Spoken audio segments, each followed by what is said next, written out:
सूर्याप्रमाणे तेज दिसणारे व्यासपीठ, चंद्राप्रमाणे शीतल छाया देणारे गुरुजन आणि चांदण्याप्रमाणे चमकणाऱ्या माझ्या विद्यार्थी मित्रांनो, सर्वांना माझा नमस्कार. प्रजासत्ताक दिन आज आला, प्रत्येकास आनंद आज झाला. तिरंगा अभिमानाने आज फडकला, देशभक्तीच्या रंगात सारा देश रंगला. आपण दरवर्षी 26 जानेवारी या दिवशी मोठ्या उत्साहात आनंदात प्रजासत्ताक दिन साजरा करतो. प्रत्येक भारतीयासाठी हा दिवस आनंदाचे पर्वच असते. आपला देश 15 ऑगस्ट 1947 रोजी इंग्रजांच्या जुलमी राजवटीतून स्वतंत्र झाला. भारताला स्वातंत्र्य तर मिळाले, मात्र भारताचे त्यावेळेस संविधान नव्हते. भारताचे संविधान तयार करण्यासाठी डॉक्टर बाबासाहेब आंबेडकर यांच्या अध्यक्षतेखाली एक समिती नेमली. 26 जानेवारी 1950 रोजी भारताला संविधान लागू करण्यात आले. म्हणून हा दिवस संपूर्ण देशभरात प्रजासत्ताक दिन म्हणून साजरा केला जातो.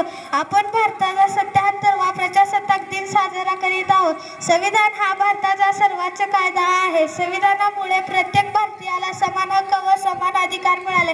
जय हिंद, जय भारत.